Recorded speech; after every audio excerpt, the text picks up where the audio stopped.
Well, everybody, welcome back to another live Q&A. I've got a new guest with me, a new co-host. Igor's here with me. How you doing, Igor? I'm doing well. Thank you, Mark. How are you? I'm doing fantastic. It's a beautiful Wednesday today. We've got lots of positive things happening in our firm. We're staying pretty busy these days. And, it's spring, right? We had an awesome little Easter long weekend, and I think we're now starting to see the snow disappearing. Although on Thursday, tomorrow, we're supposed to get a little bit more snow down here. And I'm hoping actually, Igor, on Friday to go out to this conservation area south of Lethbridge here, close to the U.S. border, where there's lots of deer, and where there's lots of deer, there's lots of antlers that they shed each year. So I love to go walking out there. So I'm hoping to do that on Friday.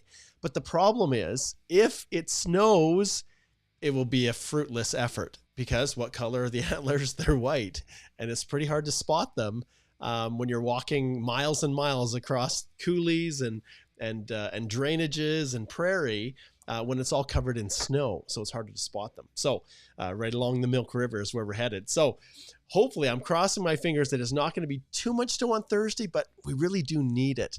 It's been quite a drought year. So how about you? I know you had a good Easter with your clan. What did you guys do over Easter? Yeah, we went to Kelowna. So they have waterfalls that not frozen anymore, compared to Alberta, where everything is covered with ice and snow in the mountains. So it was a little getaway just to spend some time in the warmth. It was really nice time with my family, with my mother-in-law and my wife. So super excited about that. Awesome. Yeah, it's been a fantastic little break. My kids are scattered all over the place. I've got a daughter up in Edmonton and two sons down in Idaho and another daughter here. And unfortunately, none of us were able to really connect. My daughter, who's here, had Easter off from school. She's a teacher. But my two sons down in Idaho and my daughter didn't have this week off. So we're it's hard to get everybody together. We probably won't be able to get together again until July, when everybody is off school. So yes, lots of good things. And I think what I might do, Igor, if I am able to go out on Friday, I'm gonna do a little recording and probably share it with the channel, and people can see what it's like here in Southern Alberta, a place that I most definitely love. My favorite part of Canada, although there's so many amazing, beautiful things all across the country. All right. Well, those of you who are tuning in for the first time, please post a comment where you are at, and if you can also indicate kind of what you're looking to learn today. If you have questions, go ahead and post them now. One of the things that we do is we always make sure that the questions are of general importance, and that they're going to benefit as many people as possible. Because, Igor, what happens if the question is just a little bit too specific? Yeah, it would require us to assess your situation in a little more detail before we can give you legal advice. And we have responsibility for what we say. So we don't want to say something that would lead you to mistaken belief that that is the right course of action. And not knowing exactly your situation in detail, there may be something that we just might miss. So we would direct you normally to our website, where you can book a consult with either Mark or Alicia or I. And then we can connect with you for at least 30 minutes or 50 minutes, depending on how long you want the call to be. Then you can ask all of those questions, and we can review them in detail. Indeed. All right, let's give some shout outs to people that are tuning in. Spider-Man, what is this? Spidey saying hi from Montreal, being suspended with pay at home. What? Oh my goodness. All right. Lots of crazy things happening, isn't there? VK, good to see you. And I saw, VK, that you asked, hey, Mark, did you try the CELPIP test? And that's probably a good segue, isn't it, Igor, into what you have got going on right now with CELPIP. And we have, if we go to the channel, I'm just going to, let's see if we can find the upcoming lives. Let's see, upcoming lives. I'm going to shift my screen over so everybody can see. So this is our YouTube channel here. And you can see, okay, this is ours right now. But if you scroll down, you'll see here that one of the upcoming live streams is this one here, Mastering the CELPIP, Succeed in Speaking Test. And that's coming up on April the 11th. But you also just did another one. I'm not sure if it's here, if we have it, but you should be able to go to the videos and it should be visible, I suspect. It's probably under the live tab, Mark. That's right. Okay. There's so many videos we've done. So Succeeding in Speaking, April 11th. And then you can see last week, about 5 days ago, you did Succeeding in the Writing Test with Brandy and CELPIP. So if people are looking at language, yes, I actually still do want to do it, but oh my goodness, I have got so much going on. I have a number of speaking engagements, which is often what I do, VK. And so I have not had a lot of opportunity to really schedule the time and do it. So as you start to get older, more people are, and more experienced, more people are, require your assistance or request you to speak, and family gets older and there's lots more to keep you busy. So it's definitely on the radar, VK. And I think it would be really fun to track the journey of me writing the CELPIP test. And you guys can see how challenging it really can be. And to some extent, CELPIP is actually, there's a component of it that requires a lot of, reading comprehension. And I've never been a super, super fast reader. When I have my, when I wrote my LSAT, the reading comprehension section, it's all about racing. And it's not like I couldn't read it and understand it, but it was to do it quickly. And to some extent, there's a little bit of an urgency baked into the exam. And so that can affect people who maybe are a little bit slower with their reading comprehension. So no guarantees even I would maximize the scores on the test. So I know, Igor, you did pretty good when you wrote your CELPIP. No, I didn't. So what was your experience? It was challenging. I would say probably the listening section was the most challenging for me. Listening and speaking. Even though I scored really well on both of those sections, I didn't score level 9, I think, in writing. It was a long time ago, but regardless, I did much better in IELTS. The format of the test is different. Not saying that CELPIP is worse or better. No. It's just different. But you definitely have to practice. And if you go to our YouTube channel and review all of those live recordings, those will be really helpful for you, because you can actually see some practical tips on how you can take the notes, how you can memorize the important material that you will be asked about in the questions. Just a little insight, from the test taker perspective. During the listening section, you hear the text first, and only then you see the questions. Unlike IELTS, where you see the questions while you're listening for the audio recording. So it's a little bit different, and you need to practice your note-taking skills. And Brandy was really helpful in sharing her guides on how you can actually take notes very quickly and efficiently. So definitely recommend you checking that out. And with over 880 videos on our channel, all you need to do is use the search feature, and you type in CELPIP and you can see all the past ones. 8 months ago, it looks like it's up to about 24,000 views now. Brandy and I did essentially writing an email, one of the tasks, and that was a lot of fun. I really enjoyed that one, and it was really, really effective. But if you're looking for specific tips and strategies, definitely make sure you tune in for this. And the next live one, like Igor said, is coming up right away here, and we've got it scheduled for April the 11th. So check that out. All right, good stuff. Okay, let's see. I have to jump to Spidey here again. All right, what do we got here from Spidey? He says he's received another job offer in the Ottawa area today with a private company.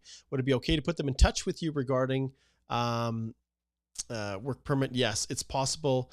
francophone mobilité is what he's referring to. It's possible to get a ballpark figure of the charges. Yeah. So yeah, we can definitely do that. And really the charges with business immigration that, that we charge our clients really depends on the circumstances. And so it's really a customed kind of process for the firm. So we don't quote. You'll see if you go to our website, we have all of our fees on there for individual applications generally, and for general, it's listed.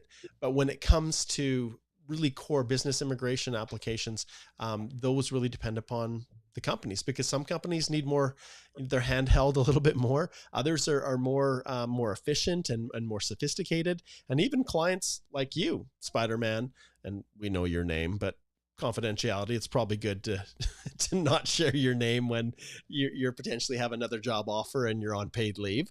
But yeah, in your situation, it's just it's just a matter of customizing it and setting up the consult, and absolutely put them in contact with us, and we can definitely assist with that for sure. All right, let's give some other shout outs. Haydar over in Baghdad. Thanks for connecting, Haydar.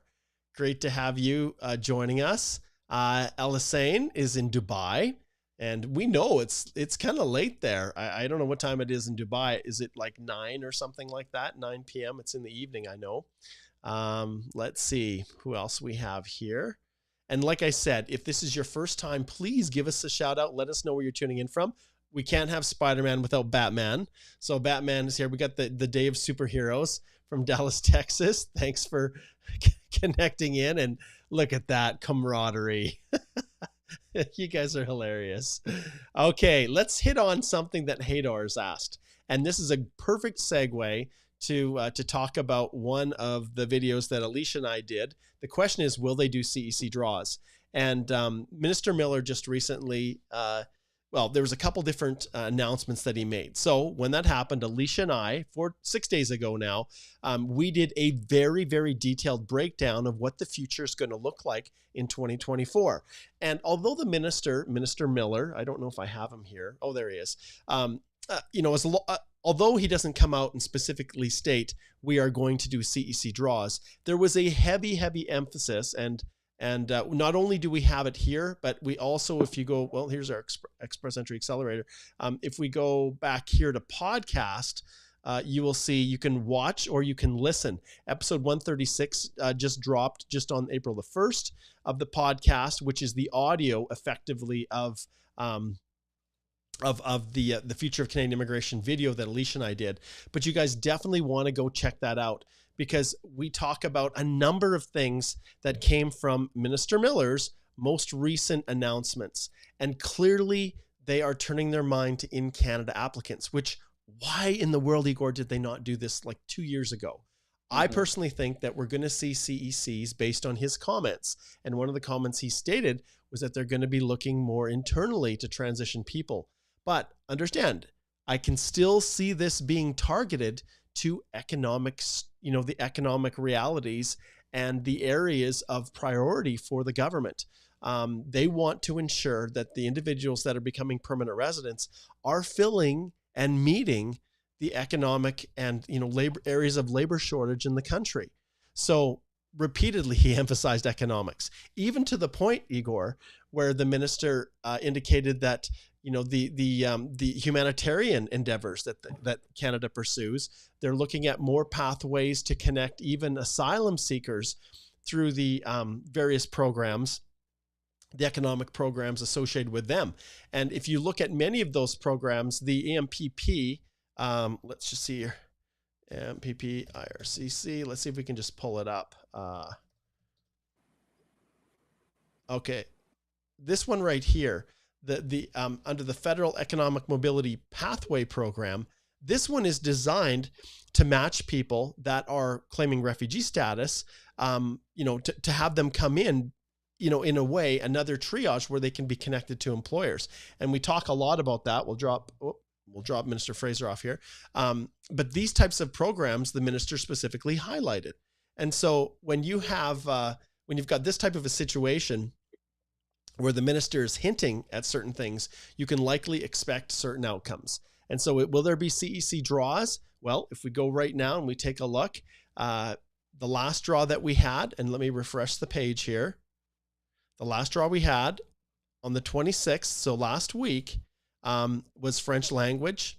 And then before that, if we go to the previous rounds, we had a general draw at 524. And Igor, I just finished resetting a profile for a client this morning, right before we went live. And he has a nomination from a province. So we're anxiously looking forward to a general draw, but it wouldn't surprise me if we saw CECs. And if we go back here, I'm not sure if we can even, I guess it was September the 14th, 2021. Yeah, around COVID time. Yeah, it was the last time that we had a Canadian experience class. Why in the world do they wait 2.5 years? I don't know. I've never understood it. And even the fact that they did this right in the midst of it, a federal skilled worker draw back on February the 2nd of last year, like even this one boggles my mind because they saw this wave coming. And there are so many people that are going to be screwed basically with their permanent resident options because there just is not enough room and pathways forward. Alicia and I talk about that in our little video here. So make sure that you guys go here or go to the actual podcast right here and make sure if you haven't subscribed on iTunes or I think, is it on Spotify, Igor? I can't remember. It is on Spotify as well. Yeah. So iTunes or Spotify, wherever you listen to your podcast, definitely go in and listen to it if you're commuting back and forth. It's a not a long one. It's about, just under 40 minutes. And the same thing goes for the video itself. But this is, there's a reason 19,000 people have watched it already because there's some really, really good insight. And I won't take the time to rehash it all here. But if you haven't, go back and watch that. And it'll give you a lot of insight as to where the future is for Canadian immigration, as well as these CEC draws. All right. Igor, here's a question for you from Carolina. Hello, any plans for a citizenship application course? And what she's referring to is our Canadian Immigration Institute. And if we go back here once again, you'll see that we are constantly updating, changing courses, and we will launch courses.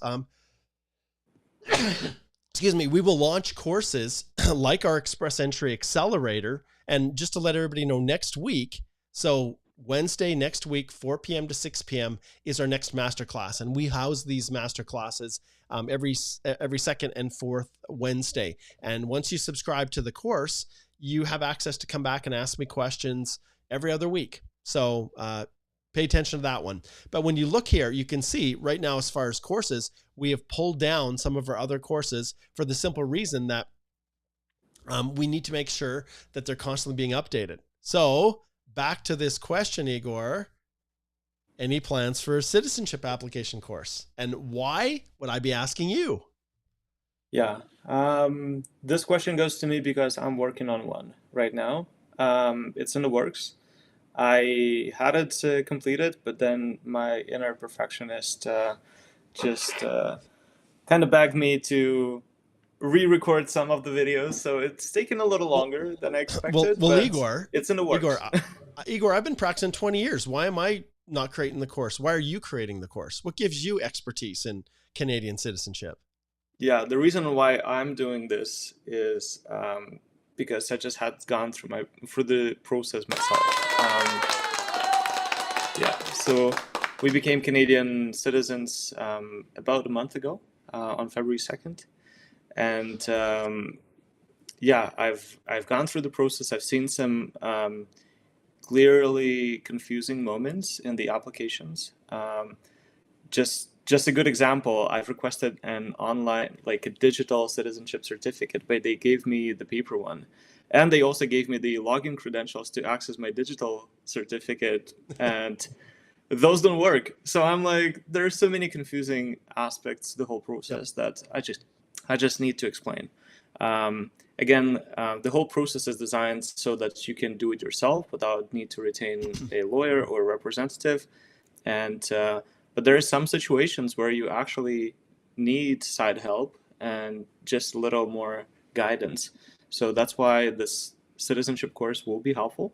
We want to also apply for CPD accreditation for the CICC for immigration consultants, just as we did with the Express Entry course. And Mark, I'll probably shift it over to you as you demonstrate this new page? Yeah, so this is just an example. So we're in the process not only of creating the citizenship course, but a course for labor market impact assessments. We know that many of you, your ability to stay is going to rest on your employer being able to secure an LMIA. Now, many of them may be very familiar with the foreign worker program, but many may not.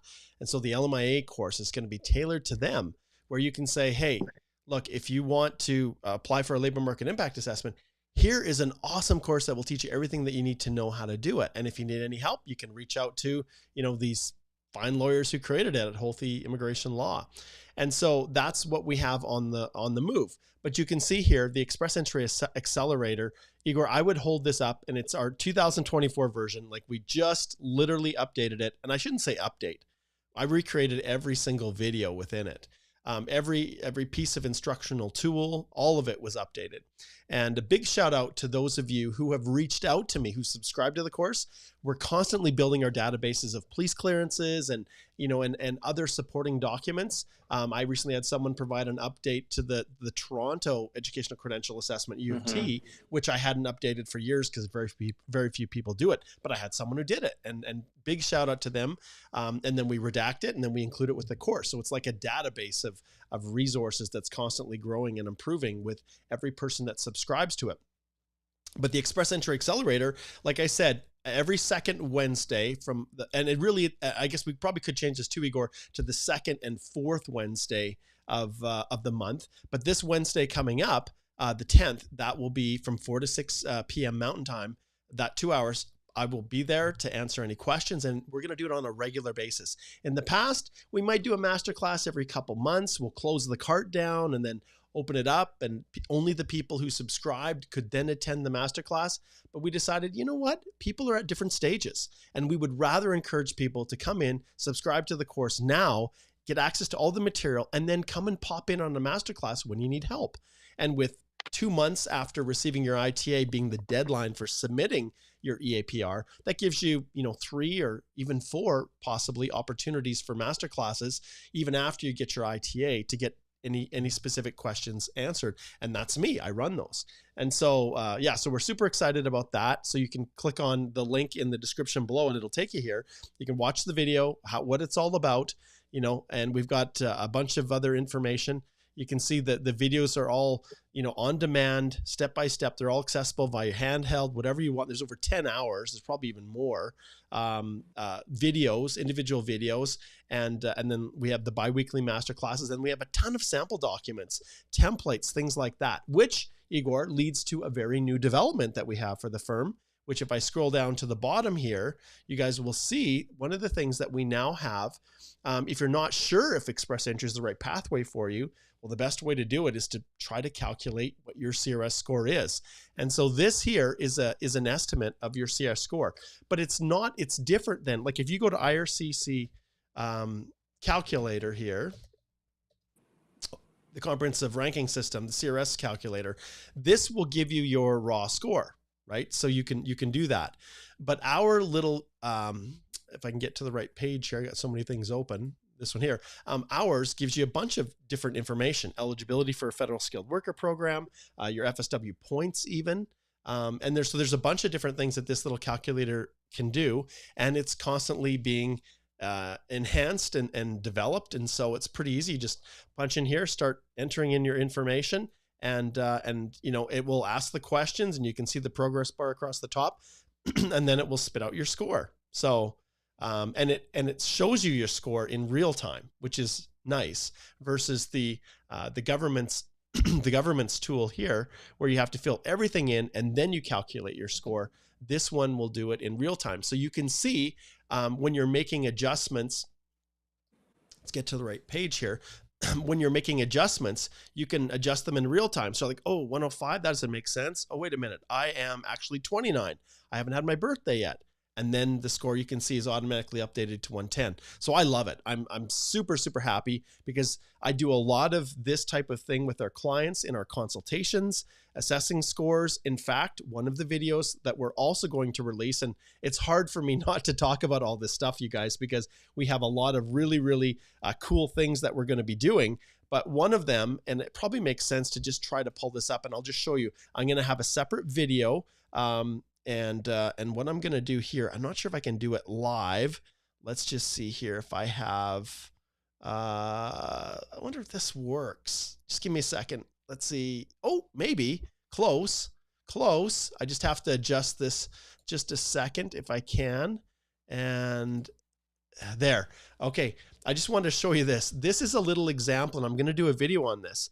But one of the things I want to point out, and I'm not going to go through this in a lot of detail. Oh, I've got the wrong camera here too. Boy, I've got so much going on, you guys. There, that's a better one. Okay, so one of the things that I wanted to point out is that many of you are kind of stuck, and you're wondering, well, what does the future hold for me if I have to go home? Well, many of you don't fully appreciate that when you have, and if you look at the scores here, let's adjust this. Okay, so if you look at the scores here, this one here is for someone that has no foreign work experience and 1 year of work experience in Canada. So if we advance it, that'll give you about 471 points. And then if we go to the next level here, and then we add 2 years of Canadian work experience, then 2 years will give you 496. But let's say you run out of time and you have to go home. And I'm really glossing over this because I'm going to do a big video. This is a little teaser just to educate people on this. Let's say you have to go home, but you're able to get a job and you're able to work. Well, what happens when you have 1 year of foreign work experience now after you've gone home, you've studied in Canada, you can see you've got extra points for that. But when you go home, if we advance one more, do you see what it does when you add 1 year? That's where the extra potentially 50 bonus points can come in.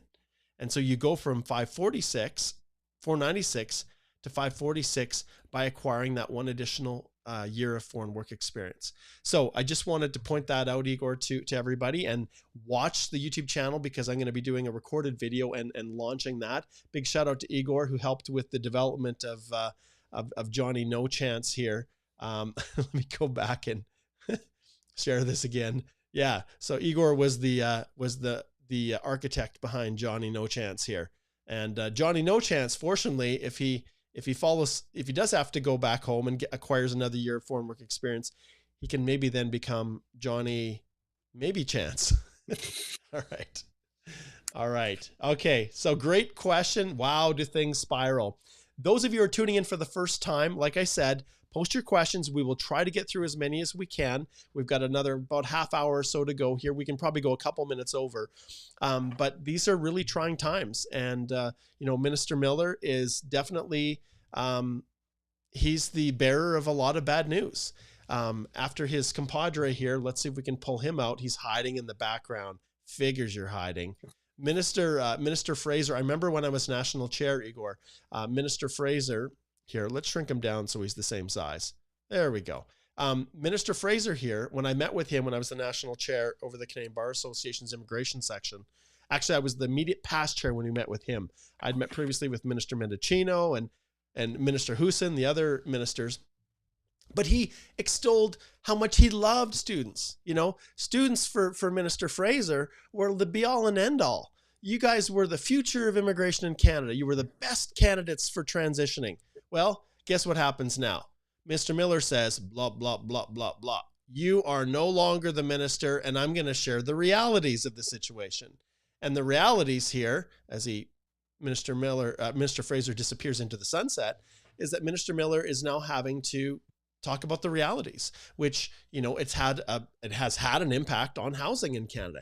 It's had an impact on social services, all of the temporary residents that have been allowed in. But at the same time, all of the other humanitarian programs, it was just done in a way that wasn't measured.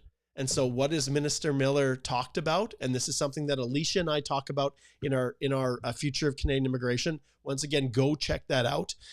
You can watch it now on YouTube. One of the things that we talk about is now they're going to put caps on temporary residents.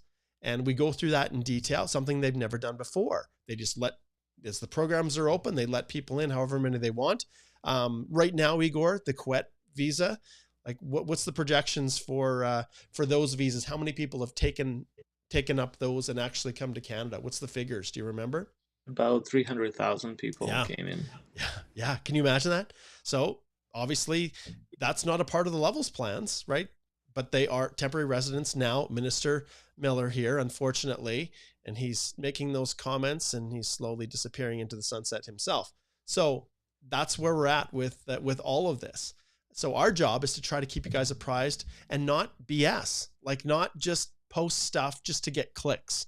What we do here on the channel is to actually help you guys, to give you advice, give you direction. Obviously, we're here. We want you to say, hey, and see, hey, Mark, Alicia, and Igor, they know what they're doing. I watch their videos. I trust them, and then choose to book a consult with us and get direction. We love it when people do that as far in advance as possible, because guess what you guys do?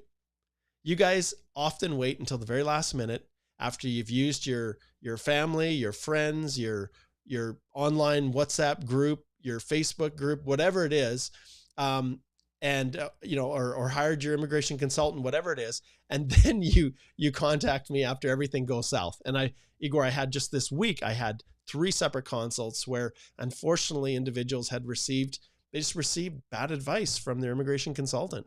And I don't know what to say. Like, there are some great consultants out there, but there are a lot that based on my anecdotal experience with people booking second consults with me and having to deal with problems, there's many that just, I don't know if they just don't take the time to really learn and understand, or if it's just all about money. I don't know. There's lawyers out there who are all about money and maybe don't take the time to learn, and their paralegals do all the work. I don't know.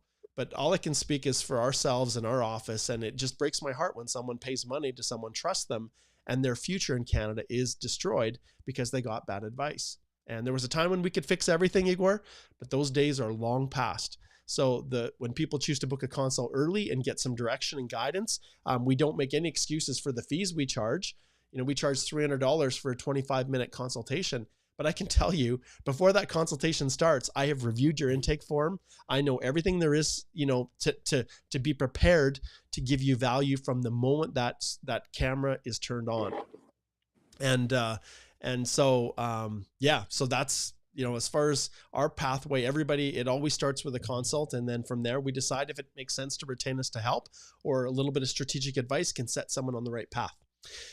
All right, let's see who else we have here. We've got Javon says, hi, Mark and Igor. Great to have you. And Batman's reciprocating Spidey's greetings. Boy, it's so nice to have you guys all giving shout outs to each other. Okay, Hashim. Camby's World. Awesome. Says, I have got my PR, but still I love to watch you guys with a packet of popcorn. Fantastic. Okay, I got to give some applause for that. And thanks, Camby. We appreciate that. Okay, and this is a great question. So Marie says, Marie 2623 says, what are your perspectives in 2004? She meant 2024 and beyond for the startup visa. Well, understand, when it comes to startup visas, it is one of those programs like many others where, well, simply put, there are people that are trying to wedge themselves into it that don't have another pathway through the traditional economic programs. Now, on occasion, you have an individual that truly is, fits the definition of what the startup program was intended, who has a great idea, who has, connections with incubators and designated partners in Canada, who's ready to invest a lot of money to grow this idea, to create jobs for Canadians. And there's a real economic and a technological benefit and increasing competitiveness internationally for Canada on the global stage because you are here starting your company. Like, that's what the startup visa is about. But it has become really a challenging program where there's lots of fraud. And I swear, Igor, every time we have a good program, it gets killed because of scammers and cheaters and fraudulent applications. And it's growing, and it's only going to get worse. Because individuals right now, and I can be very honest with everyone, as people's opportunities for permanent residence slowly strip away and disappear, they are going to become more and more desperate.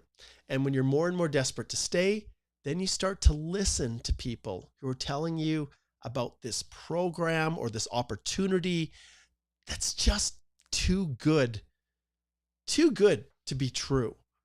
And the circumstances that drive a person to consider these things, that's what's heartbreaking to me.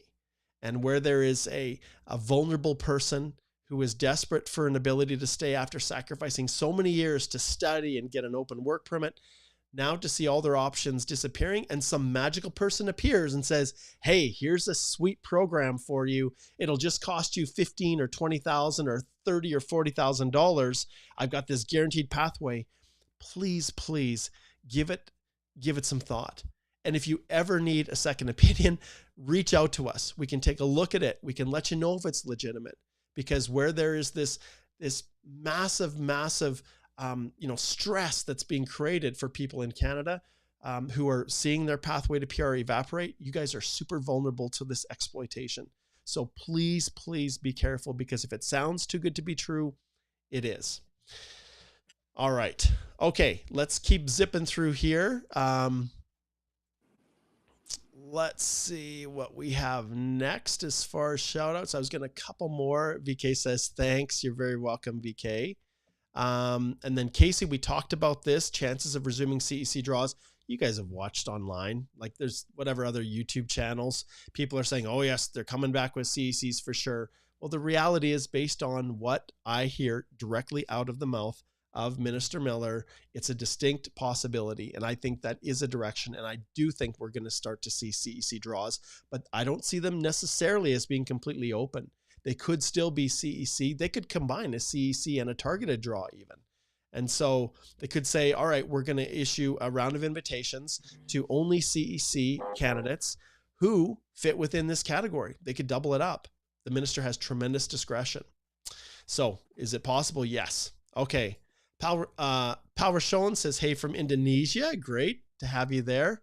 And yes, we talked about startups, and you can see, why are people talking about startups, SUV, startup visa program?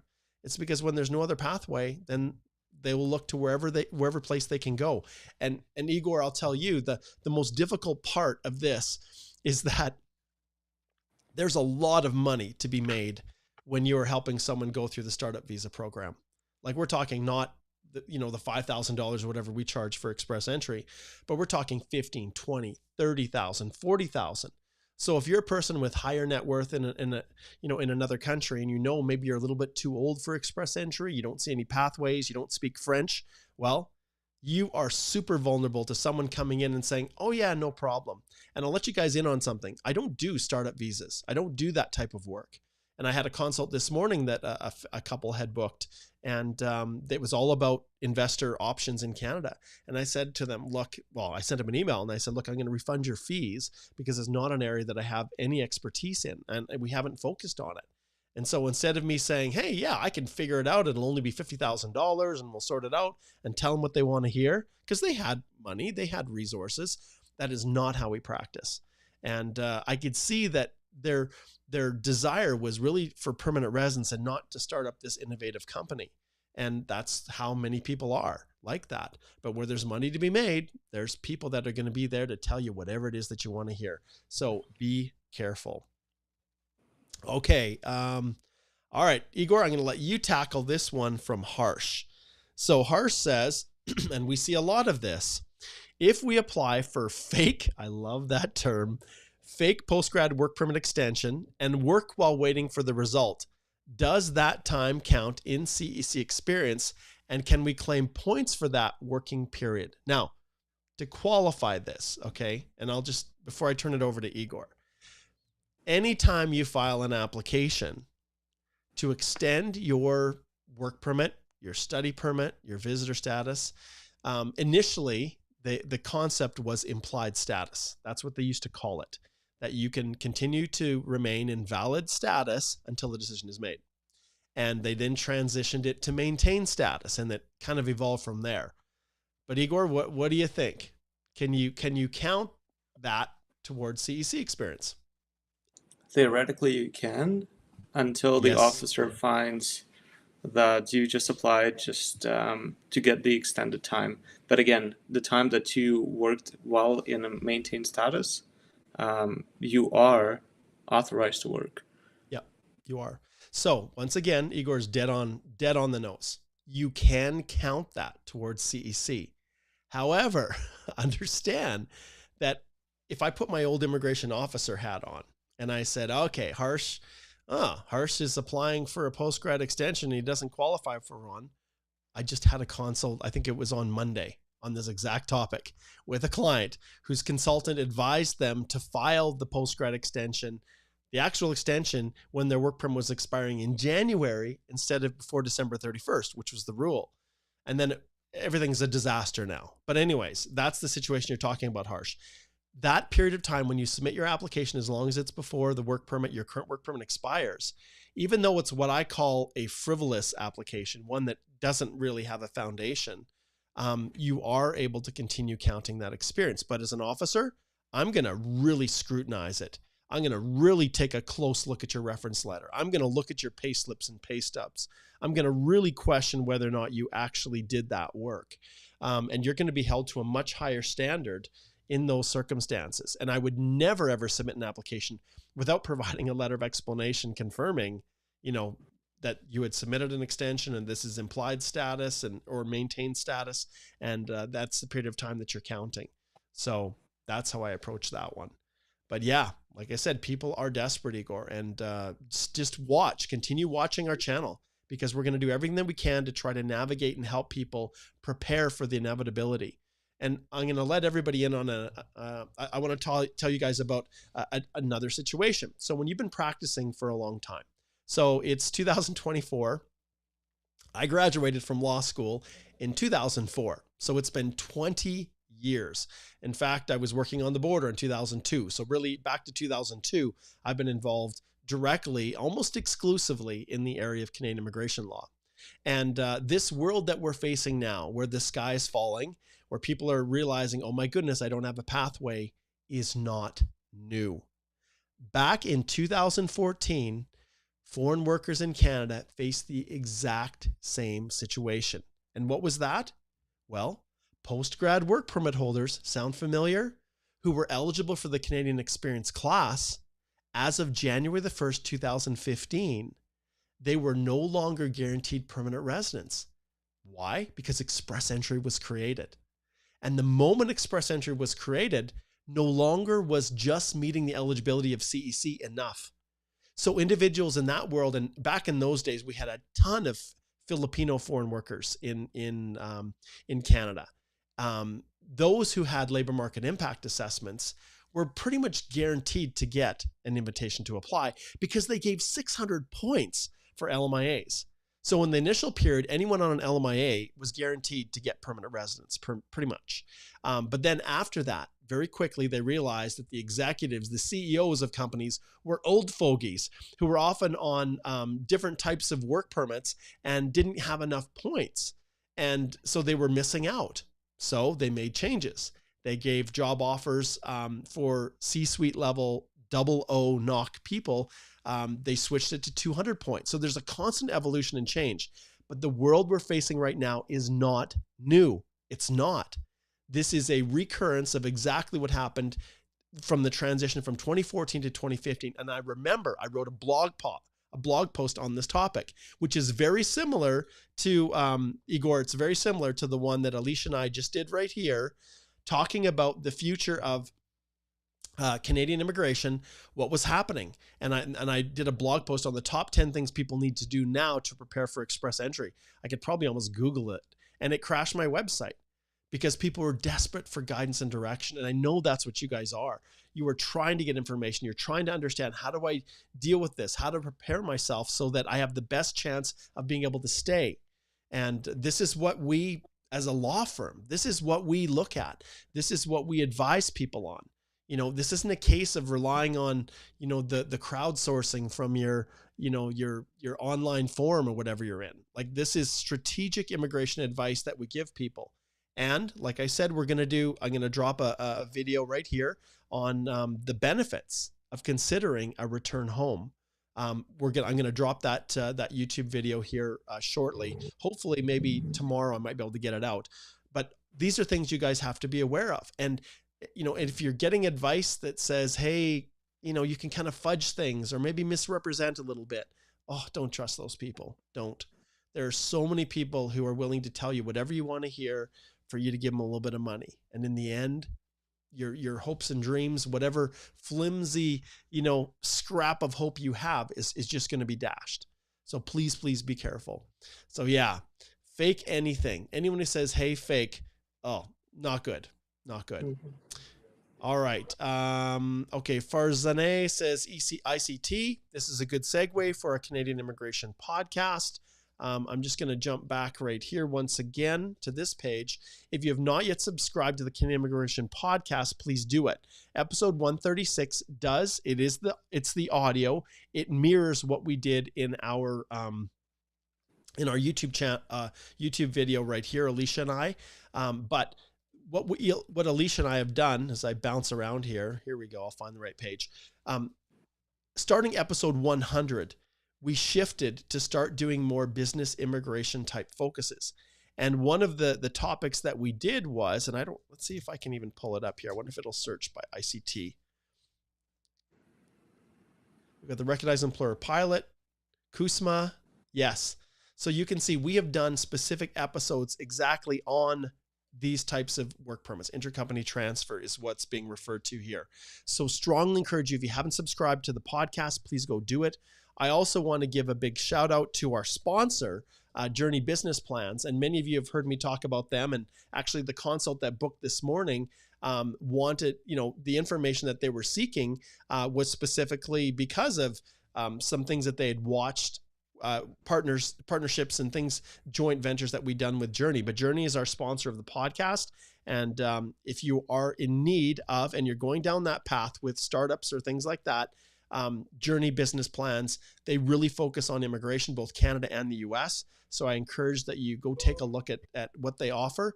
And they're a great partner and a great sponsor for us. And I always appreciate the opportunity to promote them because I like them. They do a good job. Simple as that. Okay, let's jump down and let's tackle a couple more.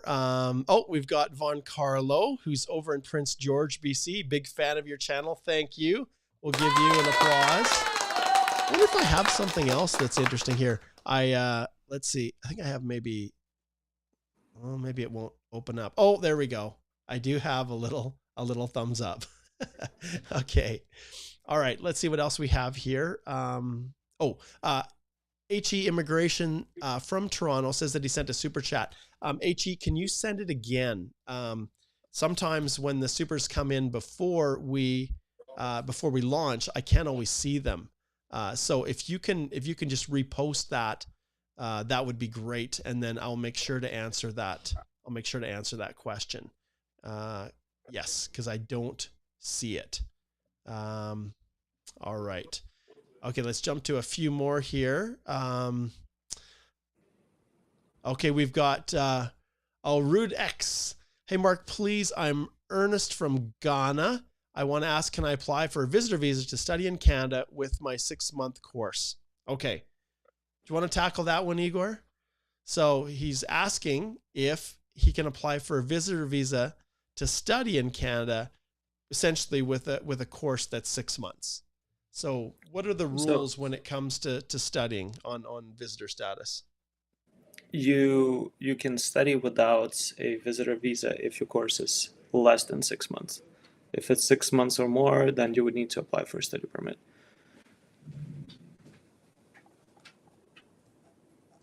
All right. There's nothing like busy stuff going on even in a live stream. Just got a text from my mother who's in the hospital, and now the hospital is trying to push her out and saying, you need to come sooner. I work hospital, so you're going to have to wait. Oh my goodness. Canada has the potential for a wonderful healthcare system if it's properly funded. I'll leave it at that. Okay, moving on. We'll do a couple more questions here. We'll try to get to some good ones. Let's see here. How about this one, Igor? Alisane says, do we have to notify IRCC via web form when changing home address within the same country after submitting PR? So after the EAPR? Yes, I would recommend that you send a web form and update IRCC with your new address. Absolutely. Okay. Let's see here. Camby says, may God bless you. Your free content on YouTube. I can say it's a selfless service. You're very welcome. Okay. Arturo says, for the Francophone Mobilité work permit, once you get the closed work permit, can I claim the year for 50 points as a skilled employment if I've already been working for the same employer as a postgrad work permit for 2.5 years? This is a great question. And I don't know, this is something I think that we should maybe do a separate blog post on, because there's a lot of confusion about that.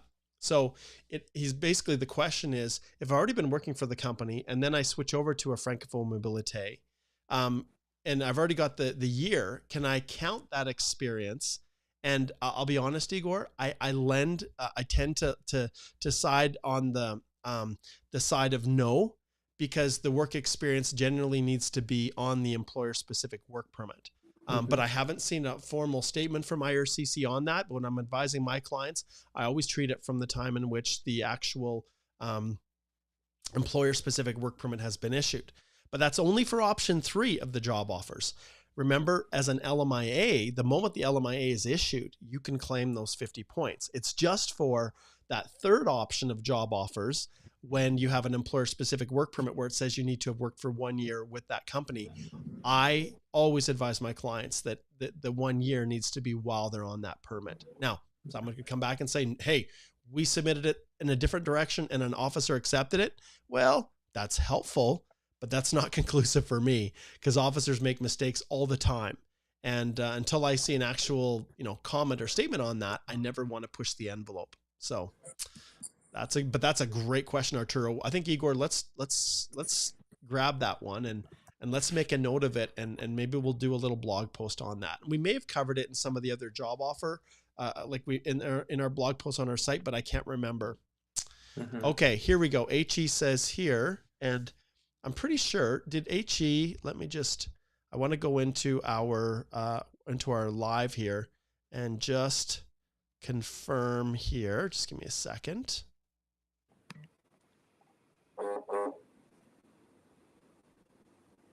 Got a whole bunch of things going on here, you guys. So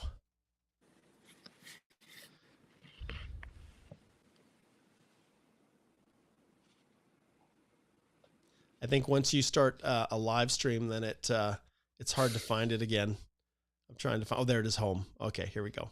I just wanted to pull it up and just see. Okay, we'll pause that. Okay. I just wanted to look here and see. Can you go into the YouTube channel and just see if HE, because he said that there was a super chat that was posted, but I'm not seeing it here. There we go. Take a look and see. I'm not sure if we'll come back to HE if we can find it. Okay. Let's see. Okay. Yonder says, hey, Mark and Igor, just want to ask about Canadian experience. When it will start counting, upon submission of postgrad or upon receiving the approval?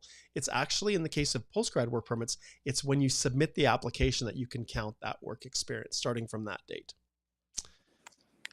Okay. Because I didn't see anything, Igor, there. So I think, Mark, that's the question that you just pulled up. Right. But the actual super chat, if you can see where it is, I didn't see the actual super chat in the live stream. Yeah, I don't see it either. Yeah. So I'm not sure if HE actually did it. Okay. If we apply for fake postgrad work permit extension, okay, so we already covered that one. And let's see here.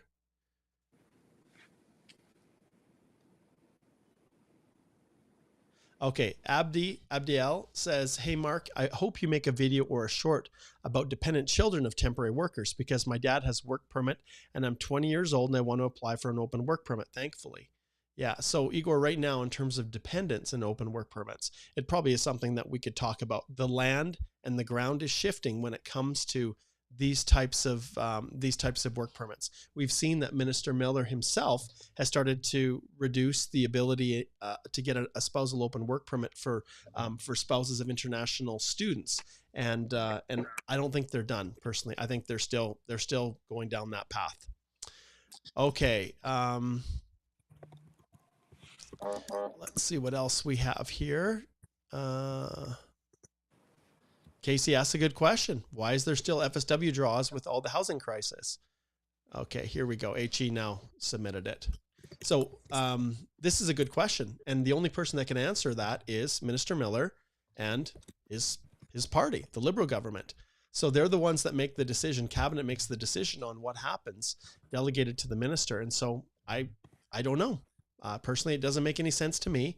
So I'm just not in a position to be able to do that. Okay, here we go. So we've got, let's tackle HE here. We'll wrap it up because I do see the super chat come through now. So HE says, yes, it was me. Okay, so let's go back here and let's just pull it up. I've got so many windows open here. Okay. What is your, okay, here we go. Okay. So HE says, I earned 5 points for dependent, 1 year Canadian experience. Okay. Now with CRS 515, during this year, 73 days, we're outside Canada. If we get invited, should we wait until her 1 year 70 plus 73, or we can claim now? Okay. This is one where I will absolutely ring that bell and say, HE, you need to book a consult, because this is super specific and we need to understand what the context of being outside. Was it paid? Was it unpaid? What was the nature of the leave? But anytime you're not in Canada and you're not working, you can't just count that as experience. So if the 1 year is less 73 days, if truly it was unpaid leave and the person was leaving, then absolutely, I advise my clients to wait the extra 73 days to make sure that you have the 1 year. Remember, for the purposes of CRS, it doesn't have to be continuous in the context of what you're talking about here for spousal dependent Canadian work experience. So yes, I would not take any chances. That's what I would do in that situation, HE. All right, we are into overtime here a little bit. Igor, did you see any comments as you're scrolling down there that were really good that we should probably address and highlight? As I go through, it's always a challenge. I'll pull up Rasagia, who's tuning in from LinkedIn. He says, hi, Mark, your videos on YouTube have helped to get my PR. Hey, that's worth an applause. I got my PR. I got my COPA recently. Really thankful. Can I do a soft landing, apply for the PR card? Is it all right to do so? Enter, live 1 day and exit. You need to be very careful with what you do. You absolutely need to have someone who can receive that PR card for you. So you need a Canadian address. Don't avoid that. I had a consult also, I think it was on Monday. I had a bunch of them on Monday, where an individual had not gotten their PR card. The officer at the border wrongly told them that a US address was fine to get it sent to. And then they were outside of Canada for over 2 years because their job was going well and they just delayed returning to Canada until the very last moment. And now they're trying to apply for a PR card. And it can be really convoluted and challenging. So be careful, but it may be possible. Make sure you have somewhere to send it to. Any other ones, Igor, that you could see that we should pull up here? There are a couple of questions, but I think they're really specific.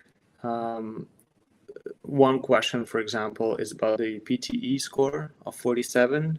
And the question is if RSSC will approve the study permit. That question is from Cover, submitted not long ago.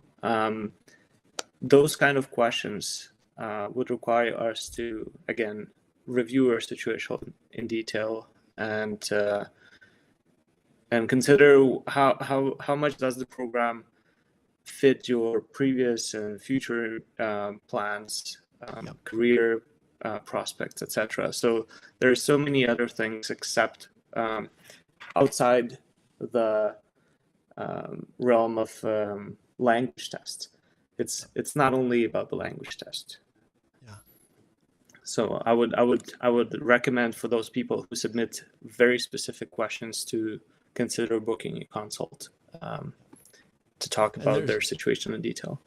Yeah, there's a description in the link below. D. Samuel says, sir, I'm seeing a plethora of people are selling LMIA for jobs that are not available or payroll LMIA. Why ASDC is not taking any action against these fraudulent practices? That, my friend, is super easy. It's because of you. It's because of you people who know about it and are unwilling to come forward and report. The reason ESDC has no teeth and the enforcement is really a joke is because they can't get workers to come forward and complain and provide evidence. So the moment you guys say, we're not going to put up with this anymore, it's illegal, we're not going to support these kind of scam situations, we're going to report them, then this will come to an end. But until people are willing to do that, they're willing to complain about, whatever agent, consultant, or lawyer, whoever is in cahoots with an employer to dupe people, unless they're willing to come forward and actually provide evidence to the government to enforce, nothing will change.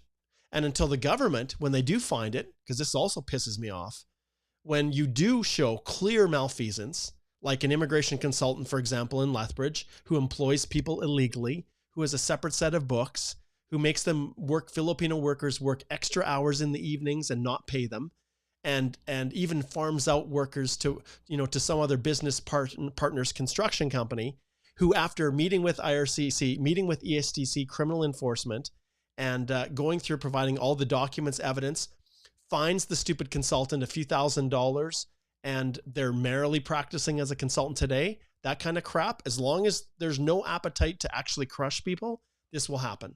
And I can tell you that it's a situation that just really bothers me. And you can see it's a sore point. So not only are the ability to prove it hampered because you guys don't come forward, but the government has a weak spine. They're freaking spineless. I think every person who becomes a permanent resident and then enters into that kind of stuff should have their PR stripped and kicked out of the country, sent back home. Every Canadian that's involved with that kind of stuff should be criminally prosecuted and thrown in jail and have their business collapse. That's how I feel about it. But unless people come forward, nothing's going to change. So, all right, I think we're going to end on that note, because I now have to deal with my elderly mother, who is not well yet, but being kicked out of the hospital. And so, Igor, I don't know if you have any last passing comments before we wrap things up. Yeah, I would remind people about the immigration newsletter that we send bi-weekly. Yes. We really started working on this more diligently, adhering to the schedule. So you can go to our website, holthelaw.com, and then if you scroll just a tiny bit, you can enter your details. And there's also a pop-up that will appear for some of you, who just the first time viewers of our website. So I would recommend you do that. And then again, if you're interested in Expert Entry, consider subscribing to the Expert Entry Accelerator. That is the brand new 2024 version of the Expert Entry course. We renamed it to Accelerator. We have bi-weekly webinars, masterclass sessions, I would say, on Wednesdays from 6 to 4 p.m. From 4 to 6 p.m. Yes. Sorry. And yeah, that course is awesome. So just go click the link in the description. It will take you straight to the course, and highly recommend subscribing. You bet. And we will see you guys what happens with the rounds of invitations at this stage right now, as of the completion of our live today. If we go to the rounds of invitations, we do not yet see a change. So March 26th was the last draw. We're hoping that we'll see something today. And if it does, we'll be one of the first to let you know. All right. Thanks so much, everybody, for watching. Stay tuned for more content as always, but we'll be back Wednesday next week.